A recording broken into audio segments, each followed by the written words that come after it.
On today's show, we're going to be talking about future proofing. How important is it to dot every T and cross every I? Or should you be rolling with the punches and making it up as you go? I am Luke Murphy, and I'm joined by my extra special co host, David Dance. We're both advocates of zeroheight, the design system management platform, and this is Design Systems WTF. So I think, well, actually, before we get started, I should probably, as a first-time special guest on Design Systems WTF, you should probably give a little bit of an intro to yourself in case folks don't know you from internets. I'll give it a good go. Yeah, my name's Dave. You can find me at darn.es. That's my website. And prior to this, I was a team lead at Nord Health on the design system team. So we designed and built Nord, which is a design system for the healthcare industry, but specifically Nord Health itself. So we built like the design system for like people healthcare apps and veterinary healthcare apps as well. So that was their whole suite of applications that they had. And yeah, prior to that, I've worked at various agencies and freelance doing design and development, doing UI work and things like that. And now I'm here being a developer advocate for the lovely Zero Height people. And this is like perfectly timed, this topic, because I feel like I have some semi hot takes to throw Hey. out at this point after learning more about Zero Height and knowing my experience of like rolling your own design system from scratch. Okay, all right. Come on, hit me with hot take number one. Go for it. Straight off the bat. Okay, I will say it. Developers over index on scaling. Like, Oh, yeah, okay. that. So that's the concept. Maybe I should explain what Yeah, that come means on. by scaling. So, like, scaling would be something that you build with the foresight to say, right, well, this has got to work for 10 people, but what if it's 10,000 people? We got to make sure it works for 10,000 people. And it's like, yeah, you do like need to make stuff so it scales fairly well. But at the same time, you should use the tool that fits the right shape and size for your team. And like as you grow, if you outgrow that tool, then you're kind of doing well. If you grow as a company, then you're kind of operating well, and that you should grow out of something. I'm not going to buy a minivan for me with the Yeah. foresight to go, I'm going to have 3 kids and all that jazz and do it. And that's an expensive way to approach it. Like you should start small and scale up as you go along. That's really interesting. So you're talking specifically around the tooling side of things. I don't actually think it's just a developer problem. I think it's an everything problem. Um, I do feel like there is, especially for folks. I feel like it's for folks who are in companies that are, um, I'd say like scale up or bigger. It seems to Yeah. be a real problem. It's as soon as somebody feels like they're putting on their big boy pants for the first time, that they need Yeah. they need to do everything in a way where they I don't know, assume that in 6 months' time they're going to have, you know, billions of users and a team of 10,000 people to deal with. And Yeah. I do think I really like that. See, it's a I have this I have this problem quite often where I'll suggest something and people will bring up scaling issues. And this is not just in design systems, this is more generally. And it is let's cross that bridge when we get to it because it'll be a really nice Mm. bridge to cross. Kind Yeah, of yeah. motto. That Um, Q4 bridge that you if cross. Yes. yeah, if we're having that problem, then we'll deal with it then, because the likelihood is that whatever you're using at the moment will probably do for a while. Yeah. Um, and I think that it is one of those ones where I do think having like a um, make do tool for now is not necessarily a bad thing, or a make do plan for now as well. Like this will see us through the next. I think looking ahead 6 to 12 months is not bad. Yeah. But I think anything further than that, and there's usually too much uncertainty, unless you're in a you're in a big big company, and then maybe Yeah, I mean, I suppose it depends on like the size. If you're like really big, you have to think like X number of years into the future, and then when you're small, like you have to look 6 months to a year ahead into the future. But like this goes back to like prior to this, I worked at Ghost, being developer advocate there, and Ghost is one of those tools that work quite well for a specific size of team or company, and you can do a lot with it. And if you ever got to a point where you outgrew it, then you jump to WordPress or you jump to something bigger, and it would make sense, and it wouldn't be a bad tool. It would just be like, well, if you've outgrown it, then move along. But often people will come to Ghost saying, yeah, but what if I have 50 authors and 10,000 blog posts and all this kind of stuff? And I go, well, The question to is, to do be you? the crass answer would be like, but do you though? Like, well, if you don't, then Mm. just start small, start tame.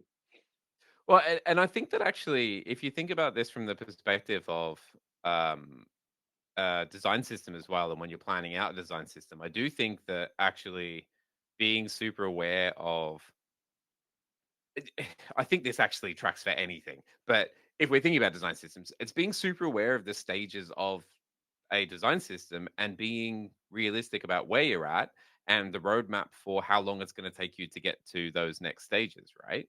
Um, I do think that, I don't know. It is a trap that I've seen people fall into where they'll start with, they'll be starting out their design system and they'll be, getting the initial resource and trying to, figure out like how to prioritize their first set of components and what the strategy behind it is and what the, principles behind their design system are, but also be Mm, thinking about like really in depth into their contribution model.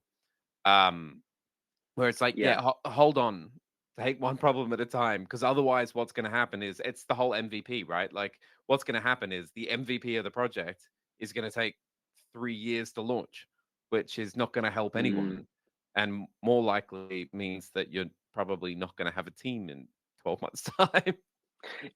Yeah, yeah. And if you're operating in a company where you like have 10% of one person's time to work on a design system, then you kind of need to take the lowest hanging fruit of like tools and like options that you have out there to kind of get you in the right state by the time someone needs your help. Like you need to Yep. like get something out there for so you can start helping people sooner rather than later. So, I suppose with that in mind, and because I'm seeing all the comments rolling in the chat, uh, Mm, fairly um, hot then. yeah. Um, why? What do you think are the essentials that you should never overlook when you're like planning out the future of your design system, or I suppose I mean any product, but let's focus on the design system. So I could go from a technical perspective and say, well, tokens are a must and Start at the components bottom. are a must. Yeah. Yeah, start at the bottom and work your way up. But I think an important factor is to have um, a at least a perspective on like how you're gonna like take on board feedback and that approach. Not a specific like route, like it's not like we're gonna use this form or anything like that, but like have a level of openness that you make sure that you can let feedback let feedback in, and that you share stuff with people. I do this is a tangent, but I do want to like work on a talk on the benefits of a humble example. Examples are like so powerful and completely underrated that like people don't do make enough of them. And I think examples are a vast portion of a design system that kind of don't get enough credit. Like they're there and Yeah. people use them all the time, but no one says, "Oh, thank God for that demo," or "Thank God for that example." But like they are really important, and like you need to like collate them and keep track of them because they help more than one person. It's your internal Stack Overflow. It's really interesting because I do see this a lot where, and I think things like Storybook, which are amazing, um, Mm. but quite often Storybook, and we've talked about this before, but like Storybook serves things up out of context, and I actually think Yeah, that the yeah. examples, especially if you can do any kind of like real or close to real world example in context, can quite often, I don't know. It just it makes the thing real and puts it into context. Exactly what I'm saying, right? Like Mm, it's because out of context, these things you can have it invites ambiguity in. I suppose is the problem. Um, yeah. and And I think that a lot of people do just serve a lot of crap up out of context, which then kind of shoots them in the foot later because people are, I don't know, using components in weird ways or like stretching them to the limits. Um, and I think that it's interesting that you talked about feedback, right? Because I think that it's almost like a double-edged sword there, and there's benefits, there's pros and cons to both things, right? Providing things out of context and enabling flexibility into your system, which is always a good thing. I think that flexibility is great. Um, is good to a point until somebody breaks it. Mm, And it's like what you then need is you need those feedback motions to then, or, even if it's like automated feedback or, when people use it, actually have it serving those contexts up in real time, or I don't know. These are just ideas that I'm coming up with now. That enable you to then have that feedback loop back into the design system right. maintainers to then be able to go, oh, we like flexibility, but that is wrong. Yeah, yeah. I guess when I was explaining, I meant more like the communication line, like whether that be I know like what a you mean. Slack Yeah, channel. I yeah, Yeah, like stuff like that. Like the actual like contribution process. Like you got to kind of keep a certain level of like guardrails on it because you can veer off onto things quite easily. But I completely agree with the example issue of like developers out there will know about food bar Baz type thing in the examples, and I freaking hate it because I really want to see like examples where it just says like maybe it's a pizza place, like put like real-ish names in there, put use like sample content that's a little bit more realistic, because then people can contextualize that into their use case a bit more and go, okay, well the name goes here, not foo, like whoever foo bar type thing, and it's like just this, it doesn't help me. yeah. I think that's fair. I think that's fair. I do think that I don't know. And I think that there was an interesting point that was brought up in the chat around scaling and future proofing in small companies versus big established Yeah, um, sort of enterprises, global companies. I do think that I don't know. I'm always a big fan of flexibility in especially in things like what you're talking about with feedback processes and even scaling up to contribution like processes and models. I do think that especially when you're starting out, um, having those flexible ways of people getting in touch or basically doing things in different ways if you don't know how they already will sort of work best. Um, I think, and I think that the difference is if you're at a startup with a small amount of people, you can probably keep that relatively flexible and open ended for a long period of time. Whereas the bigger the company, the more you probably want to put, I don't know, time boxing to see, you know, at the point where you say, okay, cool, we just want feedback. Just give us feedback, and provide multiple channels of ways that folks could, give feedback or make contributions, and then whittle it down and put guardrails on it. Sort of once you figure out where people are, because I don't know, this is just yeah, like a way of thinking that I have of like anything, all of that stuff to me is community based. And for anything community based to win, you have to be doing it in the existing mental models of how like people already operate to yeah, have the greatest chance of success. yeah. And you know, weirdly, this is a good question, Kelly. Like it's weird because like in large companies, you and in my experience, when I've worked in teams in large companies, you end up start working kind of small, like as if you're a tiny agency within the Mm, company. Like mm, product teams tend to operate like they're their own company themselves, or their own little agency. And I had that when working in the design system team, where we were kind of almost operating small because we were just doing what we could with our resources. And so you start thinking small by doing bite-sized pieces, whereas at like maybe a smaller company, you are thinking quite broadly because you've only got 10% of your time to work on like yeah. design system stuff, and then broadly looking across everything to try and like do a catch-all, rather than like being like precise of like a company where let's just get the button right and see if we can do that. Whereas at a little company, you're going, how can we get everything to work together at once right now Yeah. for 10% of the cost? I do think like, and I think that's the thing is that because what you're talking about as well is basically whenever you're um I don't know. It's not only actually whenever you're starting out a design system, it's also whenever you're going through the different stages of a design system. Whenever you're starting a new stage, um, you're basically trying to get product market fit for what you're doing. And Mm. Jesus Christ, I've talked about this a lot on this podcast, but but I do really like that model of thinking about it in terms of um, that sort of like agile early product way of thinking of like how do I get product market fit with these users and get them to use it in the way that I need them to use it, Yeah. is actually a really great model to like look at all of these things, um, and kind of almost see it as okay, what do I need to do to achieve this stage? Like, what do I need to do to get to the point where whatever I'm doing right now is the success. So, whether that's getting to MVP or whether that's like getting to a particular benchmark of adoption or getting to a point where, you've got contributions flowing, um, whatever it is, that stage that you're trying to like measure at. Um, I do feel like almost like just really laser focusing in on like, okay, what do I need to get there, both in like processing, Yeah. processes, tooling, like communications, all of the things that you need to do to get there, just do it really focused in on that. Um, Mm. and I don't know, leave the like slightly longer term. I mean, you do need to think about the long term stuff too, but that needs to be less fleshed out because that's more around like team vision, strategy, product vision, product strategy, for the design system. I don't know. Do Yeah. you agree? I can't.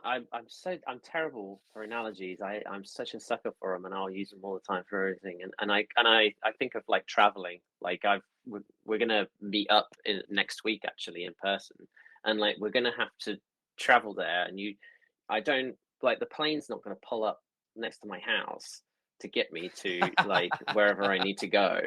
I'm gonna get in the Yeah, car, or I'm gonna walk to the car, and I'm gonna get in the car, and then I'm going to get on the train, and then from there on in you scale up.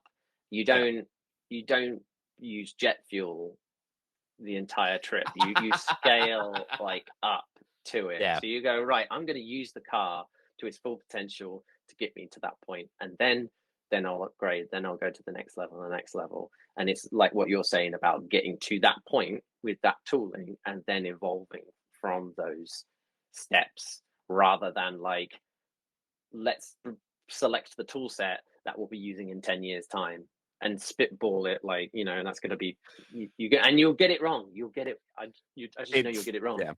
It is also like, I mean, as much as tool changing is painful and bad at all points, it's never like, I don't know. I've always found that it's never quite as bad as you think it is, and you end up with a Mm, lot of sunk cost fallacy of like, oh well, I've done a lot of work to we've been using this for 3 months and getting up to speed in 3 months, and it's like I really like being agile with, especially with tooling or with processes actually as well. Like if something isn't working, um cool, like experiment switching and yeah. do a little spike to see how much time it's going to be to switch across. I know we've done that. Again, I realize that we've got the advantage of zero height being relatively small still, so we we don't have ridiculous layers of procurement and organizational like change management and all the rest of it, but at the same time, like, you can usually cost out how much it's going to be to change. And as you said, in a lot of design systems teams, even if you're in a big organization, quite often you are kind of like operating as almost like a little internal. Um, Oh yeah. yeah. I and maybe I have to find the episode for it, but Kevin Clark, who works at Shopify, um I've heard him mention about a team at Shopify where their sole job is to like fix bits of UI, and they just go around the entire product as like a hit team, or like a crack team Oh, of like, yeah, and just execute on like fixing little bugs yep. and issues like that across the board. And they're like their own team in general, like that's how they're operating. They're so big that they can have companies inside of Shopify that work independently of everyone else, and like it's very much like n- Russian doll, or like nested levels of teams. It's interesting because it's slightly smaller level, but I know the folks at Wise who are I think just over like 5,000 people, so they're not that small. They're not Wow. huge enterprise, but they're not like they're not tiny anymore. I think they're slightly beyond scale up. But they have so th- they I mean they've obviously got folks who like look after what tools they use. They got ops teams, they got design ops and product ops and all the rest, Mm. DevOps and all the rest of it. Um, but they do have a single person in there who is a creative technologist, but their focus is on building tooling that connects the dots for other teams.